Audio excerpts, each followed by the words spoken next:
Let's start with the tweet. Simone Biles is sitting at home or sitting on a private plane or somewhere and just like, hey, man, I want to troll Riley Gaines. Why she does this, I don't know. Actually, I got some theories, and we'll get into them today. But let's just deal with the tweet first. Simone Biles like, hey, let me pick on Riley Gaines. So she's at Riley Gaines. You're truly sick. All of this campaigning because you lost a race. Straight up sore loser. You should be uplifting the trans community and perhaps finding a way to make sports inclusive or creating a new avenue where trans feel safe in sports, maybe a transgender category in all sports. But instead, you bully them. One thing's for sure is no one in sports is safe with you around. Holy cow. This is from out of nowhere. This is the GOAT, the greatest gymnast of all time, upset with Riley Gaines. If you guys remember, you could know who Riley Gaines is, but let me go ahead and explain. University of Kentucky swimmer, I think finished 5th in an NCAA race that William Thomas, who calls himself Leah Thomas, was in, the transgender man. Riley Gaines has been out front complaining about the invasion of men into women's sports for the last 3 or 4 years. She's become the face of this. And she has every right to take up this fight and be about protecting women in women's sports. She's been at the forefront here this summer or early part of the summer, late spring, because there's been so many examples. There's some high school girl or high school boy that just led his team to a state championship in softball, pitching like 35 straight scoreless innings.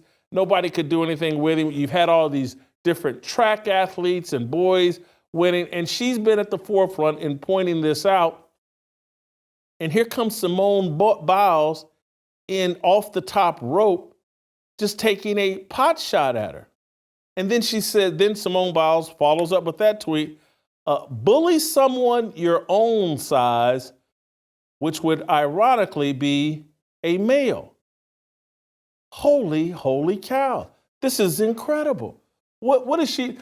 Riley Gaines, and she went to tape measure and everything. Riley Gaines is 5'5". She's 5'5" and looks pretty feminine to me. I mean, she's an attractive young woman that 5'5", looks real feminine. And somehow Simone Biles, who is probably 4'8", thinks Riley Gaines is some sort of giant that looks like a man. This is incredible and stupid. Riley Gaines we can go to the videotape. Here's Riley Gaines. I think this is shot number 2. She's with her husband, pointing out that like, hey, I'm 5'5", and let's play shot number 2. Okay, figured I would whip out a tape measure to settle this debate. Wikipedia says I'm 5'9". Simone Biles yesterday told me to bully someone my own size and then said, ironically, that would be a man. Number 1, acknowledging that there are differences between men and women. Number 2, this is my 6'4" husband, the same height as Will Thomas, my super cute husband. I've got a tape measure. Clearly, I don't have shoes on. I'm standing back to back. Don't know why the lights are flickering. Maybe that's an omen. Standing back to back. I have to stand on it or the haters are going to say we have like a Republican tape measure. Back to back. What we got? 65.5 on the nose, a hair below actually. 5'5.5". So this is for the Wikipedia people who list me at 5'9".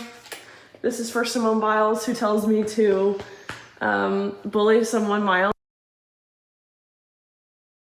That's her responding to you look like a man your size. This is Simone Biles, unhinged, nutty. This is just grasping. This doesn't feel real to me. Part of me is like, hey, is this a work? Simone Biles coming out of nowhere, attacking Riley Gaines feels like this only works for Riley Gaines.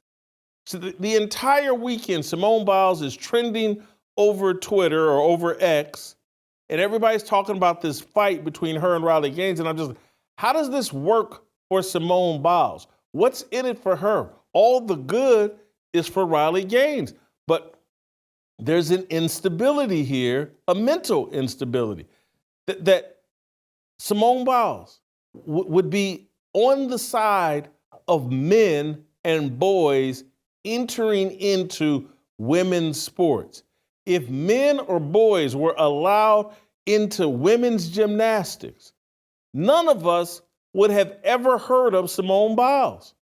None of us. She'd just be some tiny person walking around that no one knew anything about other than, hey, there's a tiny person. If men were allowed in women's gymnastics. This makes no sense.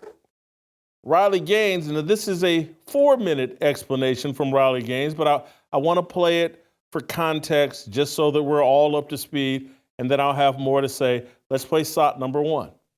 Yesterday, Simone Biles, the Olympic gymnast, the best of the best, bar none. There is no one else even remotely in her league in women's gymnastics. I guess in an attempt to be inclusive and virtuous, decided to sell out all women and girls who have dreams to achieve and to succeed, and to specifically personally attack and body shame me. She tweeted this out of the blue, like this came out of nowhere, and she said, Riley, me, you're truly sick, all of this campaigning because you lost a race. First of all, if she's insinuating I lost to a man, I've lost several races in my career, duh, that's part of being an athlete. But if she's saying I lost to a man, that's factually incorrect. We tied, besides the point.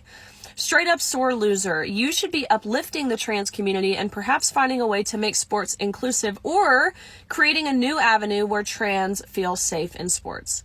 Let me get something straight. It's my job. It's the women's job. This is what Simone Biles is saying. It's the women's job to find a way for the men's feelings to be validated, for their identity to be affirmed. That's not my job, actually, at all. I would like to ask Simone Biles and all these other people, why is it heterosexual or normal people, why is it their job to create safe spaces in sports for transgender people? Why is that? Did transgenders organize sports? Or, as I have pointed out to you all, factually, history says the Young Men's Christian Association, the YMCA, Christians organized sports in the late 1800s, early 1900s. Christians did that because they wanted a safe space, or they wanted something that promoted a masculine Christianity. If transgenders want sports that create a safe space, or a safe space for transgenderism, they want a masculine form of transgenderism, organize it. Do it yourself. This is America. It's not Riley Gaines' job to make sure that people with gender dysphoria have a safe space to participate in sports. It's not her job. And I get that Simone Biles is some sort of multimillionaire because she can do a few gymnastic moves.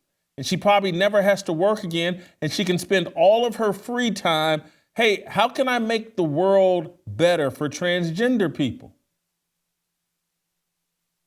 Good for her. Whatever the power structure, the establishment decides, whoever the ultimate winner of the Victim Olympics is, or whoever the next contestant is in the Victim Olympics, Simone Biles can dedicate her life to making sure everything is proper for them. Hats off to her. But most people just are living day to day, just want to survive, just want to take care of their own families, want to make sure that their kids and themselves have a safe space to compete. And women have a right to want a space where women compete against each other, where there is some equality, rather than competing against men who think they're women.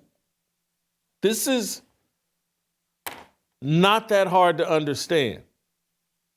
And why Simone Biles, just from out of nowhere, feels like, hey, I got to go out and be the voice for transgender people. And I've seen Jamel Hill run out, and she's one of the voices for transgender people.